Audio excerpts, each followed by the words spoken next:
حضرت والد صاحب اپنا ایک واقعہ سناتے ہیں، فرماتے ہیں کہ میں رشیا میں ہی گزر رہا تھا تو سڑک کراس کرتے ہوئے ایک خاتون میری طرف آئی، میرے ساتھ 2-3 وہاں کے لوکل ساتھی بھی تھے، اور وہ خاتون آ کے ان ساتھیوں سے پوچھنے لگی کہ آپ لوگ شکل سے اور حلیے سے مسلمان نظر آتے ہو۔ ہم نے کہا مسلمان ہیں، تو اس نے کہا کہ آپ لوگوں کے پاس قرآن مجید ہے؟ تو حضرت والد صاحب فرماتے ہیں کہ میرے پاس چھوٹا پاکٹ سائز قرآن تھا، میں نے وہ نکال کے دیا تو اس خاتون نے اس کو چومنا شروع کر دیا، کبھی آنکھوں پہ لگا رہی ہے، آنکھوں میں موٹے موٹے آنسو ہیں، جیسے کوئی بچھڑا ہوا بچہ اپنی والدہ کو مل جاتا ہے، وہ اس طرح محبت کا اظہار کر رہی تھی۔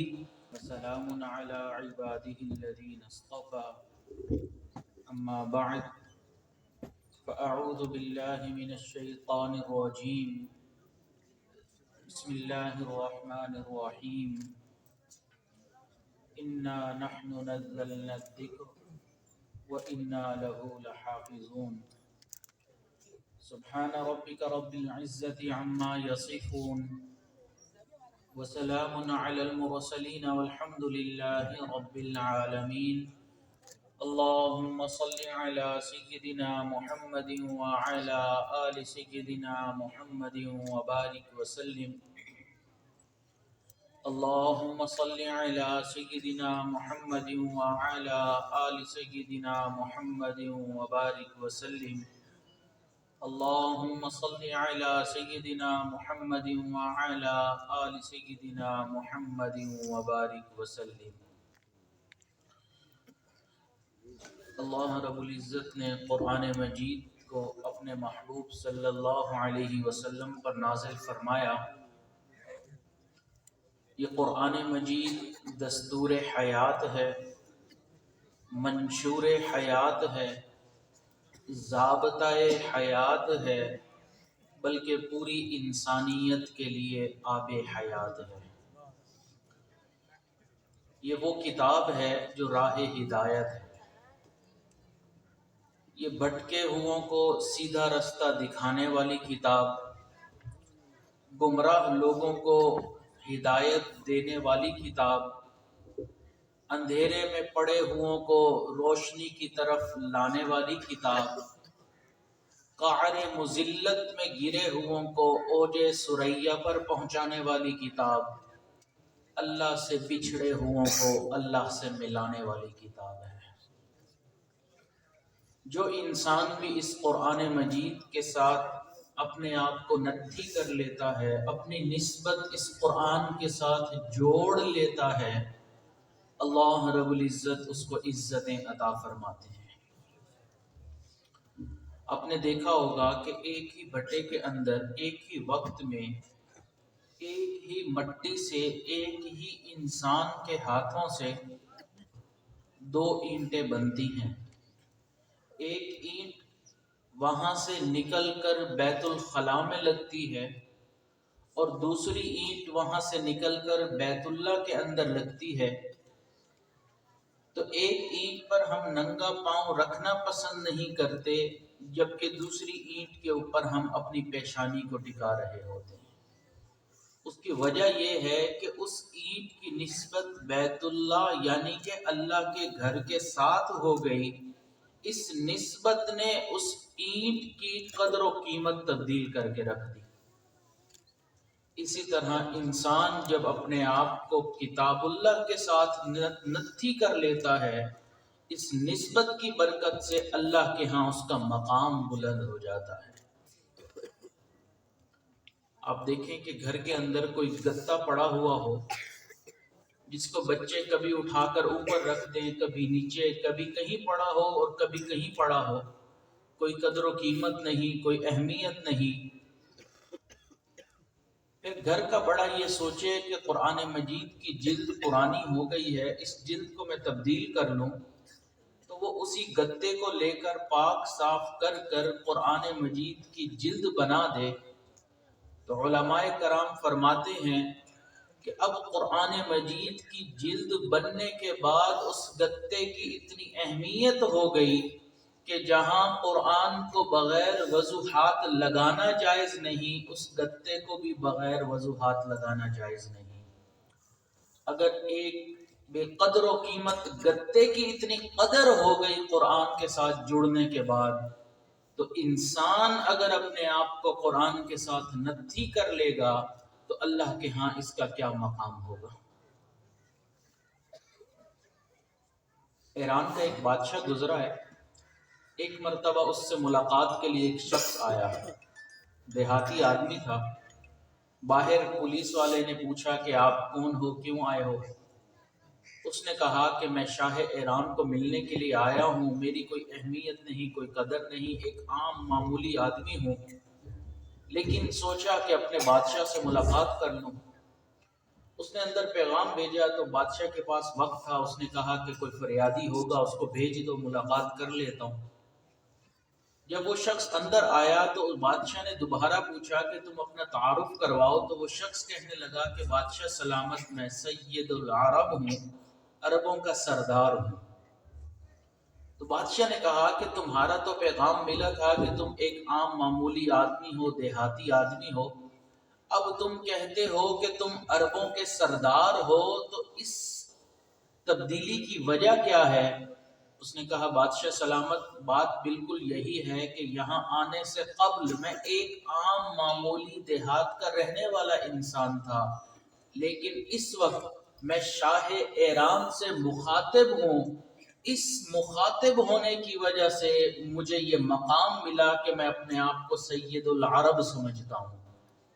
اگر دنیا کے بادشاہ سے کوئی انسان ہم کلام ہو جائے، اپنے آپ کو سردار سمجھنے لگ جائے، تو یہ قرآن مجید بھی تو اللہ رب العزت کا کلام ہے۔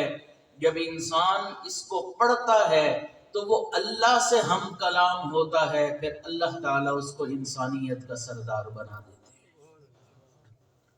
حضرت موسیٰ علیہ السلام نے کوہ طور پر ایک مرتبہ اللہ رب العزت کے ساتھ کلام فرمایا، کلیم اللہ ٹھہرے۔ یہ اللہ کا اس امت پر کتنا احسان ہے، جب چاہے، جہاں پر چاہے، جس وقت چاہے، اللہ رب العزت کے ساتھ انسان ہم کلام ہو سکتا ہے۔ یہ اللہ رب العزت کا کلام ہے اور انسانیت کے نام ہے۔ تو اس لیے یہ قرآن مجید عزتوں والی کتاب ہے، فضیلتوں والی کتاب ہے، یہ ہمیں عزتیں دینے کے لیے آئی ہے۔ یہ قرآن مجید اللہ رب العزت کا کلام ہے، قیامت تک یہ قرآن باقی رہے گا، کوئی اس کو ختم نہیں کر سکتا۔ اس کی حفاظت کا ذمہ خود اللہ رب العزت نے لیا۔ اب ہم دنیا میں دیکھتے ہیں کہ جب کسی چیز کی حفاظت کرنی ہو، اس کے دو طریقے اپنائے جاتے ہیں۔ ایک طریقہ کہ اس چیز کو محفوظ کرنے کے لیے اس کی ہارڈ کاپی بنا لی جاتی ہے۔ جیسے ہم نے کوئی کتاب پرنٹ کرنی ہو تو ہم کتاب کو لکھنے کے بعد کاغذ کے اوپر اس کی کاپی نکال لیتے ہیں، اس کو ہارڈ کاپی کہتے ہیں۔ اور دوسری کاپی کہلاتی ہے سافٹ کاپی، جو کمپیوٹر کے اندر ہمارے پاس محفوظ ہوتی ہے۔ ایک ہوتی ہے ہارڈ کاپی، ایک ہوتی ہے سافٹ کاپی۔ اسی طرح قرآن مجید کی حفاظت کا بھی اللہ رب العزت نے جو نظام ترتیب دیا، وہ ایک ہارڈ کاپی میں ہمیں شکل نظر آتا ہے اور ایک سافٹ کاپی میں نظر آتا ہے۔ ہارڈ کاپی ہم دیکھتے ہیں کہ پوری دنیا میں اس وقت مختلف پرنٹنگ پریس ہیں جو قرآن مجید کی طباعت کر رہے ہیں، یہ ہارڈ کاپی ہے۔ آپ دنیا میں کہیں پر چلے جائیں، آپ کو کہیں کوئی زیر زبر کی کوئی کمی پیشی نظر نہیں آئے گی، بالکل ایک جیسا قرآن مجید آپ کو پوری دنیا میں نظر آئے گا۔ یہ اللہ نے حفاظت کا ذمہ اپنے ذمے لیا ہے، حفاظت اس قرآن مجید کی اپنے ذمے لی ہے۔ یہ اس کی ہارڈ کاپی ہے جو ہمیں ہر جگہ مل جاتی ہے، اور دوسری ہے سافٹ کاپی، جو قرآن مجید اللہ رب العزت نے اس امت میں ایسے لوگوں کو کھڑا کر دیا جو حفظ کے ذریعے اس کو اپنے سینے میں محفوظ کر لیتے ہیں، یہ سافٹ کاپی ہے۔ اس لیے قرآن مجید کی ہارڈ کاپی میں اگر کوئی کمی بیشی کر بھی دے، یہ سافٹ کاپی والے فوراً بتا دیتے ہیں یہاں زبر نہیں اور یہاں زیر نہیں ہے۔ کفار نے بہت کوششیں کی، لیکن اللہ کا احسان رہا کہ دنیا میں ہر وقت کہیں نہ کہیں کوئی نہ کوئی ایسے حفاظ رہے کہ ایک لمحے کے لیے بھی قرآن دنیا سے وہ ختم نہیں کر سکے۔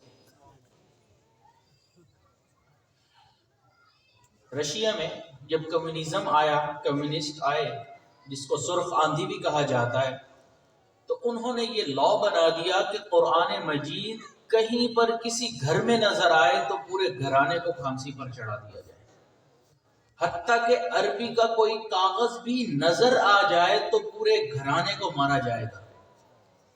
تو حضرت والد صاحب فرماتے ہیں کہ میں 1992 میں رشیا گیا، اس وقت وہ آزاد ہو چکا تھا، تو وہاں علماء سے میں نے پوچھا کہ آپ لوگ 90 سال اس کیفیت میں رہے کہ اذان کے اوپر پابندی، مساجد بند کر کے وہاں پر گھوڑے وغیرہ باندھ دیے گئے، قرآن مجید پڑھنے پڑھانے پر پابندی لگا دی گئی، حتیٰ کہ عربی بول چال پر پابندی لگا دی گئی، پھر قرآن مجید کیسے محفوظ رہا یہاں پر؟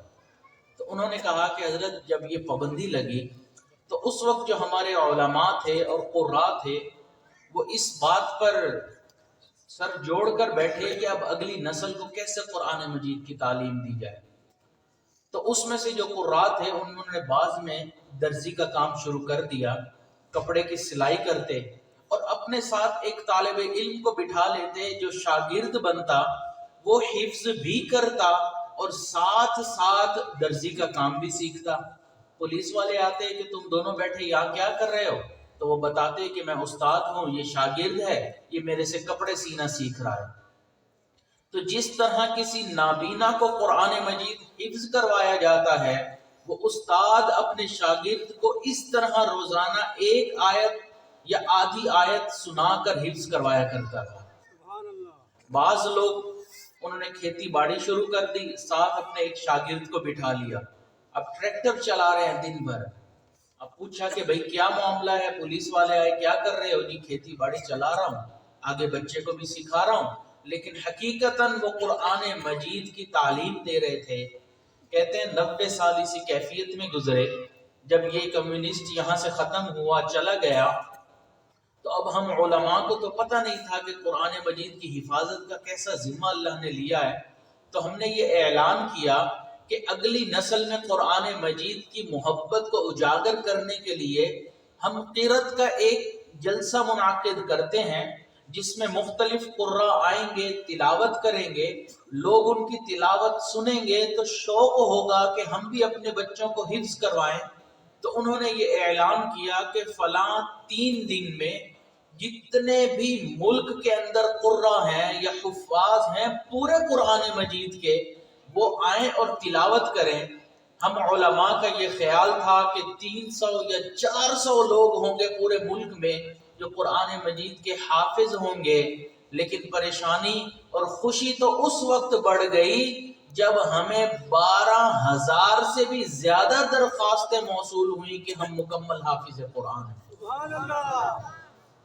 فرماتے ہیں ہم حیران ہوئے کہ 90 سال جس کتاب پر پڑھنے پر پابندی تھی، ان علماء نے اور قراء نے کس طرح اگلی نسلوں کو قرآن مجید کا حافظ بنا دیا۔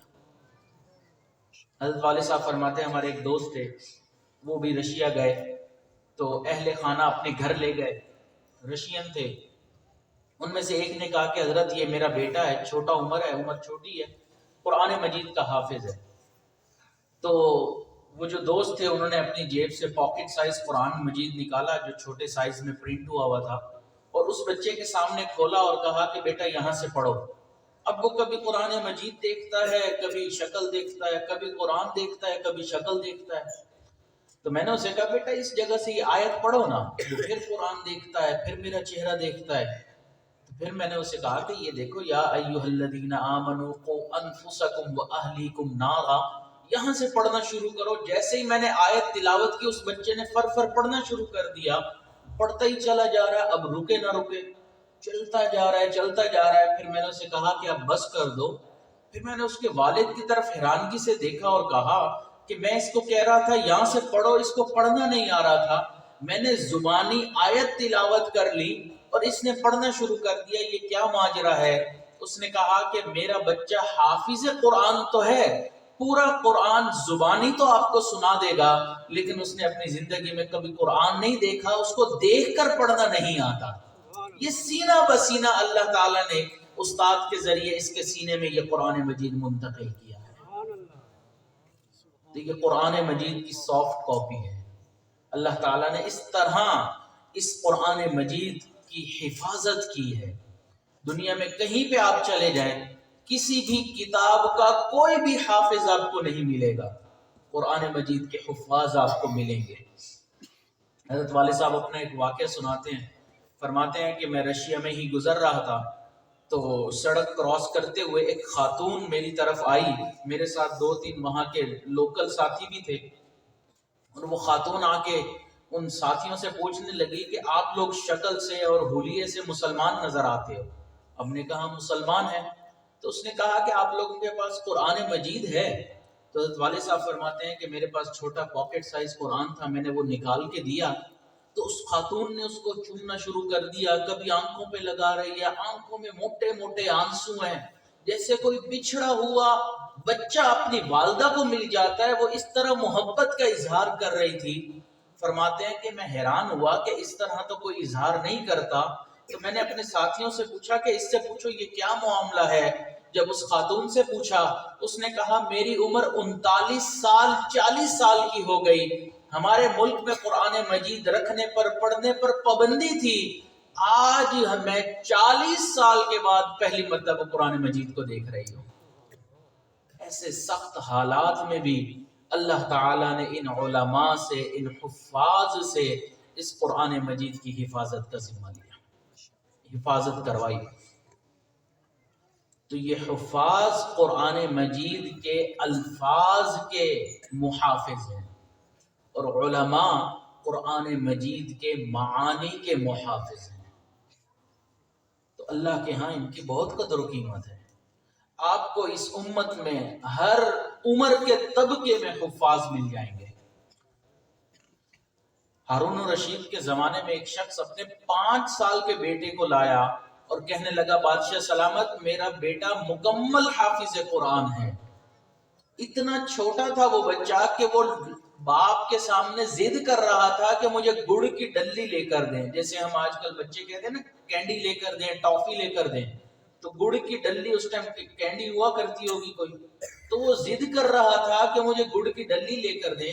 تو بادشاہ نے کہا کہ تم اگر مجھے قرآن سناؤ گے تو میں تمہیں لے کر دوں گا۔ تو بادشاہ خود بھی حافظ تھا ہارون الرشید، اس نے مختلف جگہوں سے اس بچے سے قرآن مجید سنا، تو اس 4-5 سال کے بچے نے مکمل قرآن مجید وہاں سنا دیا۔ سبحان اللہ، 5 سال کا بچہ حافظ قرآن۔ حضرت والد صاحب فرماتے ہیں کہ میں ایک حفظ کی تقریب میں گیا تو وہاں پہ بچوں کی دستار بندی ہوئی، تو ایک آدمی آیا جس کی دستار بندی ہوئی، اس کی داڑھی بھی سفید، اس کی بھویں بھی سفید، حتیٰ کہ اس کی پلکوں پہ بھی بال سفید نظر آئے۔ پتہ چلا کہ 90 سال کی عمر میں اس نے قرآن مجید یاد کر لیا ہے۔ اللہ تعالیٰ نے ایسے لوگوں کو کھڑا کر دیا اس قرآن مجید کی حفاظت کے لیے۔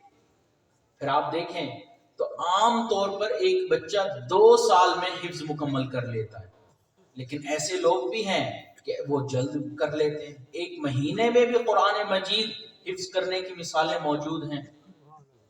امام محمد رحمۃ اللہ علیہ، امام ابو حنیفہ رحمۃ اللہ علیہ کی خدمت میں حاضر ہوئے تو امام صاحب رحمۃ اللہ علیہ نے فرمایا کہ میری مجلس میں بیٹھنے کے لیے شرط یہ ہے کہ بچہ حافظ قرآن ہو۔ تو آپ نے حفظ کیا ہے؟ تو انہوں نے کہا میں نے تو نہیں کیا۔ تو امام صاحب نے فرمایا آپ حفظ کر لیں، تو وہ چلے گئے۔ 1 ہفتے کے بعد آئے تو امام صاحب سمجھے کہ جیسے اپنے استاد کو ملنے کے لیے کوئی شاگرد آتا ہے تو یہ دوبارہ آئے ہیں، تو انہوں نے پوچھا کیسے آنا ہوا؟ تو امام محمد نے عرض کیا کہ حضرت میں نے 1 ہفتے میں مکمل قرآن مجید کو یاد کر لیا۔ ایسی مثالیں بھی موجود ہیں۔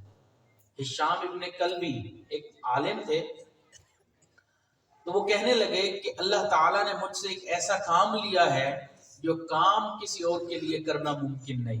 پوچھا کون سا کام؟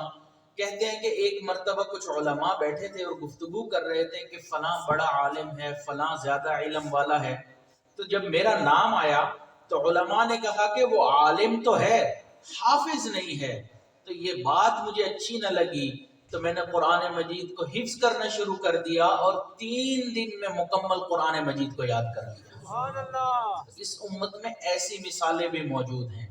تو یہ قرآن مجید کی خدائی فوج ہے جو اللہ تعالیٰ کی طرف سے اس قرآن مجید کی حفاظت کرتی ہے۔ دیکھیں، جب بادشاہ کسی ملک کا بادشاہ بنتا ہے نا، اور وہ یہ کہتا ہے کہ اب اس ملک کی حفاظت میرے ذمے ہے، تو اب اس کا یہ مطلب نہیں ہوتا کہ جنگ ہوگی تو بادشاہ خود ہی بارڈر پہ جا کے لڑے گا۔ بادشاہ اپنی جگہ پر رہے گا، وہاں بیٹھے بیٹھے وہ ایک فوج تشکیل دے گا جو فوج بن کر اس کے ملک کی اور اس کے لوگوں کی حفاظت کرے گی۔ بادشاہ خود نہیں لڑتا، فوج اس کی طرف سے لڑا کرتی ہے، اس فوج کی ہار بادشاہ کی ہار ہوتی ہے، فوج کی جیت بادشاہ کی جیت کہلاتی ہے۔ اسی طرح اس قرآن مجید کی حفاظت کا ذمہ اللہ نے خود لیا ہے، اور اللہ تعالیٰ نے یہ حفاظ کی شکل میں ایک فوج تیار کر دی۔ اب قیامت کے دن تک اس فوج کو کوئی ختم نہیں کر سکتا۔ کوششیں ہوتی رہیں گی، لیکن کبھی بھی دنیا سے کوئی حافظ ایسا لمحہ نہیں آئے گا کہ دنیا میں کوئی حافظ ہی موجود نہ ہو۔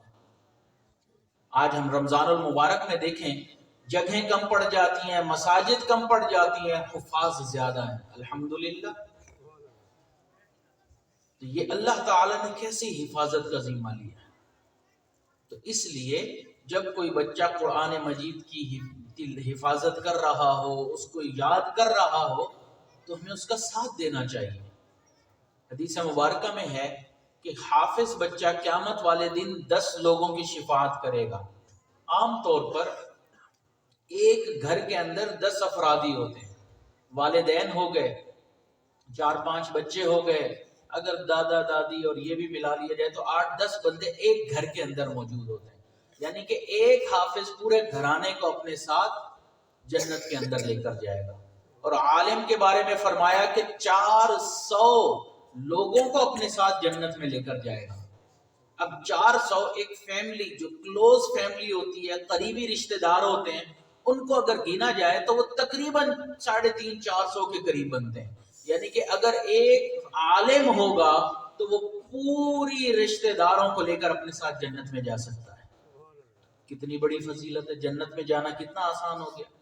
لیکن اب اس کے اندر علماء نے ایک مسئلہ لکھا ہے، وہ یہ کہ جب کوئی بچہ حافظ بنتا ہے تو رشتہ داروں میں 2 طرح کی تقسیم ہوتی ہے۔ کچھ رشتہ دار جو اس کے حفظ کرنے کے مخالف ہوتے ہیں، کچھ رشتہ دار جو اس کا ساتھ دیتے ہیں۔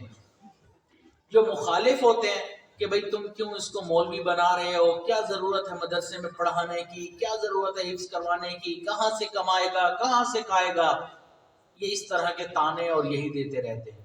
اور کچھ وہ ہوتے ہیں جو بچے کو کہتے ہیں کتنے سپارے ہو گئے، اچھا اتنے ہو گئے، بیٹا دل لگا کے پڑھنا، ہم تو دعائیں کرتے ہیں آپ کے لیے، تو وہ اس کو موٹیویٹ کرتے ہیں کہ آپ حفظ کریں۔ تو یہ 2 طرح کے رشتہ دار ہیں۔ علماء نے لکھا جو موٹیویٹ کرنے والے رشتہ دار ہیں، اس کو بڑھاوا دینے والے ہیں، آگے بڑھانے کے لیے ہیں، یہ ان کی تو مغفرت کرے گا، لیکن جو اس کے روڑے اڑکاتے تھے، راستے میں آتے تھے، ان کی مغفرت نہیں کرے گا۔ تو اس لیے کیوں اپنے آپ کا ہم خود ہی راستہ روک رہے ہیں؟ اگر کوئی بچہ حفظ کر رہا ہے تو ہم اس کا ساتھ دیں، اس کو دعائیں دیں کہ بیٹا ہم خود تو حافظ نہ بن سکے لیکن ہماری دعائیں آپ کے ساتھ ہیں۔ تو اس لیے خوش ہونا چاہیے کہ اللہ تعالی نے اربوں کھربوں بندوں میں سے میرے بیٹے کو چن لیا کہ وہ قرآن مجید کا حافظ بن جائے۔ اربوں کھربوں بندے ہیں، صبح اٹھتے ہیں، اسکول کالج کی طرف جاتے ہیں، لیکن چند ہیں چنے ہوئے بندے جو مدرسے کی طرف آتے ہیں۔ ہر بندہ نہیں آ سکتا، عقل میں ہم سے زیادہ، پیسے میں ہم سے زیادہ، مال و دولت میں ہم سے زیادہ، عزت میں ہم سے زیادہ، لیکن مدرسے آ کر قرآن مجید یاد نہیں کر سکتے۔ اللہ کی طرف سے توفیق ہی نہیں ہوتی ہے۔ اس دنیا میں اللہ رب العزت نے ہر کسی کے سامنے کچھ نہ کچھ رکھ دیا۔ کسی کے سامنے اللہ تعالیٰ نے کپڑے کو رکھ دیا، وہ کپڑے کو کاٹتا ہے، سیتا ہے، ہم اس کو درزی کہتے ہیں۔ کسی کے سامنے اللہ تعالیٰ نے اینٹ اور گارے کو رکھ دیا، وہ گارا لگاتا ہے، اینٹ جوڑتا ہے، ہم اس کو میسن کہتے ہیں، مستری بولتے ہیں. کسی کے سامنے اللہ رب العزت نے لوہے کو رکھ دیا، وہ لوہے کو جوڑتا ہے، مروڑتا ہے، ہم اس کو لوہار بولتے ہیں. تو اس دنیا میں ہر کسی کے سامنے اللہ نے کچھ نہ کچھ رکھ دیا جس کے اندر وہ اپنی زندگی گزارتا ہے. یہ طلباء کتنے خوش نصیب ہیں کہ اللہ نے ان کے سامنے اپنے فرمان کو رکھ دیا کہ یہ میرا فرمان، صبح اٹھتے ہیں پڑھنا شروع کرتے ہیں، رات تک پڑھتے رہتے ہیں، اس کو یاد کرتے رہتے ہیں. یہ اللہ کے خوش نصیب بندے ہیں. تو اس لیے قرآن مجید قیامت تک رہے گا، اس کو کوئی ختم نہیں کر سکتا. اللہ نے اس کی حفاظت کا ذمہ لیا. ایک آخری بات عرض کر کے بات مکمل کرتا ہوں. حضرت والد صاحب فرماتے ہیں کہ 1980s میں یا 90s میں امریکہ جاتا تھا تو وہاں پر ایک کونسل بنی جس میں انٹر فیتھ کونسل، جس کے اندر مختلف مذاہب کے لوگ شرکت کیا کرتے تھے. ان کا مقصد یہ تھا کہ مختلف مذہب کے لوگ اکٹھے ہوں گے، بات چیت ہوگی، ڈیبیٹ ہوگی، گفتگو ہوگی، تو کوئی نہ کوئی امن کا حل نکل آئے گا. تو فرماتے ہیں کہ میں وہاں گیا تو وہاں کے علماء میرے پاس آئے اور مجھے کہنے لگے کہ حضرت یہاں یہ ایک معاملہ ہوا ہے. تو ہر ہفتے مہینے بعد جب بھی وہ کال کرتے ہیں تو وہاں پر سب علماء، مذہب کے جو علماء ہوتے ہیں بڑے بڑے، ان کو اکٹھا کیا جاتا ہے. تو ایک مذہب کا ایک نمائندہ وہاں پر جاتا ہے. اسلام کا نمائندہ بن کر کوئی ایک آئے گا، ہندوازم کا ایک آئے گا، یہودیت کا ایک، نصرانیت کا ایک، سکھ جو ہیں ان کی طرف سے کوئی ایک نمائندہ. تو یہ سب اکٹھے ہوتے ہیں. تو وہ کہنے لگے کہ حضرت معاملہ یہ ہے کہ ہماری طرف سے بھی ایک عالم وہاں جایا کرتے تھے، لیکن وہ سب کے سب غیر مسلم ایک ہو جایا کرتے تھے اور مل کر اس عالم کو تنگ کیا کرتے تھے اور ایسے سوالات پوچھتے تھے کہ جن کا جواب دینا مشکل ہوتا. اب ان کو پتا تھا کہ یہ عالم ہے، دنیاوی تعلیم پڑھے ہوئے نہیں ہے، تو سائنس کی تحقیق اس کے سامنے رکھتے ہیں کہ بھئی سائنس یہ کہتی ہے، قرآن یہ کہتا ہے، اسلام یہ کہتا ہے، اب تم کیا جواب دیتے ہو. اب اس کو تو پتہ نہیں تھا. تو حضرت اس نے بھی انکار کر دیا کہ اب میں نے وہاں نہیں جانا، وہ بہت زیادہ تنگ کرتے. تو ہم نے پھر ایک ایسا عالم کو ڈھونڈا جو دنیا کا بھی پڑھے ہوئے تھے، پی ایچ ڈی ڈاکٹر بھی تھے اور انہوں نے عالم بھی تھے. تو ہم نے کہا چلو دین اور دنیا دونوں پڑھے ہوئے ہیں تو یہ وہاں پر جائیں گے تو ایک اسلام کا نمائندہ بن کے جب وہاں گفتگو کریں گے تو اچھا تاثر پڑے گا. کہتے ہیں ہوا یہ کہ وہ پھر ایک ہو گئے. اب انہوں نے دیکھا کہ یہ عالم بھی ہے، دنیا کا پڑھا لکھا بھی ہے، تو انہوں نے نہ سائنس کا سوال کیا نہ دین اسلام کا سوال کیا، انہوں نے روحانیت کے اوپر سوال پوچھنا شروع کر دیا کہ روحانیت کیا ہوتی ہے، تصوف کیا ہوتی ہے. اب ان کو تصوف کا آتا پتہ نہیں تھا. فرماتے ہیں اب پچھلے ہفتے انہوں نے بھی انکار کر دیا. اب ہمیں پتہ چلا ہے کہ آپ امریکہ میں ہیں اور ابھی دوبارہ کچھ دنوں کے بعد اسی کانفرنس میں جانا ہے، تو ہم آپ کے پاس آئے ہیں کہ اللہ تعالیٰ نے آپ کو دین کا علم بھی دیا، دنیاوی علم بھی دیا اور روحانیت کا علم بھی دیا ہے. تو اب آپ اسلام کا نمائندہ بن کر وہاں پر جائیں تاکہ وہاں پر ان لوگوں کی بولتی بند ہو جائے. ایسا نہ ہو کہ اسلام کے نمائندے کی سیٹ ہی خالی رہے، کوئی جائے ہی نہ. تو حضرت والد صاحب فرماتے ہیں کہ علماء نے جب یہ بات کی تو میں وہاں چلا گیا. جب وہاں پر گیا تو میں نے پہلے دن ان کو یہ بات کی کہ دیکھیں آپ لوگ میرے سے کوئی بھی سوال پوچھیں گے اس کا جواب میں دوں گا، مجھے پتا ہوا تو میں دے دوں گا، نہ پتا ہوا تو اپنے بڑوں سے پوچھ کر دے دوں گا، لیکن جواب آپ لوگوں کو لازماً مل جائے گا. فرماتے ہیں کہ روزانہ جو ہے وہ جب بھی وہ بلاتے ایک دن بعد، 2 دن بعد، 4 دن کے بعد، تو میں جاتا اور وہاں پر گفتگو کرتا. لیکن اس کے اندر سے جو یہودی ربائی تھا وہ بڑا گھاپ قسم کا آدمی تھا، کانٹا قسم کا آدمی تھا. تو فرماتے ہیں کہ ایک دن وہ مجھے دیکھنے لگا کہ جب میں اس ہال کے اندر داخل ہوا تو فرماتے ہیں میں نے اپنا نام وہاں پر احمد لکھوایا تھا، کیونکہ نام ذوالفقار احمد ہے، اس لیے کہ نبی علیہ السلام نے فرمایا کہ میرا ایک نام محمد ہے اور ایک نام احمد ہے صلی اللہ علیہ وسلم. تو میں نے اپنا نام احمد لکھوایا تاکہ ان کفار کے منہ سے میرے محبوب کا نام تو نکلے گا. تو کہتے ہیں ایک دن جب میں کانفرنس ہال میں داخل ہوا تو وہ جو یہودی تھا وہ کہنے لگا mister Ahmed you always come with respective look, آپ ہمیشہ ایک باعزت لک کے ساتھ اس کانفرنس کے اندر داخل ہوتے ہیں. کہتے ہیں میں سمجھ گیا کہ یہ یہودی سوچتا ہوگا کہ امامہ تو ہمارے نبی پہنا کرتے تھے حضرت موسیٰ علیہ السلام، ہم نے تو وہ سنت چھوڑ دی، انہوں نے اپنا لی مسلمانوں نے. ہاتھ میں عصا، ہمارے نبی کے عصا کا تذکرہ تو قرآن مجید میں حضرت موسیٰ علیہ السلام کا، انہوں نے وہ چھوڑ دیا، مسلمانوں نے عصا پکڑ لیا. تو شاید وہ یہ سوچتا ہوگا. کہتے ہیں پھر ایک دن بیٹھے تھے تو گفتگو ہوئی کہ اگلی جو کانفرنس ہوگی، اگلی جو میٹنگ ہوگی، اس کا ایجنڈا کیا ہوگا. ہر کوئی اپنے اپنے مشورے دے رہا تھا. تو میں نے یہ مشورہ دیا کہ ہم اگلی دفعہ جو بھی ایجنڈا رکھیں اس میں ورڈ آف گاڈ، جس کے پاس بھی جو بھی کتاب ہے اللہ کی طرف سے نازل ہوئی، ہر مذہب کے پاس کوئی نہ کوئی کتاب تو ہوتی ہے جس کو وہ کہتے ہیں کہ یہ ہمارے اللہ کی طرف سے ہے یا گاڈ کی طرف سے ہے، تو ورڈ آف گاڈ کی تلاوت کی جائے گی. کہتے ہیں جو سیکریٹری تھے ان کو یہ بہت پسند آیا، لہٰذا یہ مشورہ طے ہو گیا. جب اگلی کانفرنس ہوئی تو سب سے پہلے وہاں پر عیسائی کھڑا ہوا، اور عیسائی کھڑا ہوا اسپیکر پہ، اس نے کھڑے ہوتے ہی ایک واز پڑھنا شروع کر دیا حضرت عیسیٰ علیہ السلام کا، جس کو وہ پہاڑی کا واز کہتے ہیں. کہ حضرت عیسیٰ علیہ السلام نے فرمایا ہے کہ اگر تمہارے ایک گال پر کوئی تھپڑ مارے تو دوسرا گال بھی آگے کر دو، یعنی کہ آگے سے اخلاق دو، کوئی لڑائی جھگڑا نہ کرو. اس پر وہ بڑا فخر کرتے ہیں کہ دیکھو ہمارے نبی کی کتنی اچھی تعلیمات ہیں. کہتے ہیں جب اس نے یہ پڑھنا شروع کر دیا تو میں نے ہاتھ کھڑا کیا. حضرت والد صاحب فرماتے ہیں تو سیکریٹری نے پوچھا مسٹر احمد آپ نے کچھ کہنا ہے؟ تو میں نے کہا بالکل کہنا ہے. وہ یہ کہ ہم نے یہ طے کیا تھا کہ ورڈ آف گاڈ کی تلاوت کی جائے گی. تو میں نے پوچھنا یہ تھا کہ یہ جو عیسائی ہیں، یہ جو یہاں پر کھڑے ہو کے انجیل کی تلاوت کر رہے ہیں اور انگلش میں کر رہے ہیں، تو انجیل انگلش میں نازل ہوئی تھی، یہ ترجمہ ہو سکتا ہے، تفسیر ہو سکتی ہے، لیکن ورڈ آف گاڈ تو نہیں ہو سکتے، خدا کے الفاظ تو نہیں ہو سکتے. کہتے جیسے یہ بات میں نے کی تو پورے ہال کے اندر ایک سناٹا طاری ہو گیا. اب ہر کوئی دیکھ رہا ہے کہ یہ کیا معاملہ آ گیا. تھوڑی دیر کے بعد یہودی سمجھ گیا کہ یہ ہمیں کہاں پر لا کر اس نے ٹریپ کیا ہے. تو وہ آیا اور اس نے سپیکر پر آ کر کہا کہ مسٹر احمد، میں آج آپ کو لاؤڈلی اینڈ کلیئرلی یہ بات کہہ رہا ہوں کہ اس وقت روئے ارض پر پوری دنیا میں ورڈ آف گاڈ مسلمانوں کے علاوہ کسی اور مذہب کے پاس محفوظ ہی نہیں. یہ اللہ تعالیٰ کا احسان ہے، کرم ہے کہ اللہ تعالیٰ نے ہمیں قرآن مجید کے ساتھ نتھی کیا، مدارس کے ساتھ، علماء کے ساتھ جوڑا. ہمیں اس پر اللہ کا شکر ادا کرنا چاہیے. ہمارے دادا شیخ حضرت مرشد عالم خواجہ غلام حبیب رحمۃ اللہ علیہ فرمایا کرتے تھے، اے انسان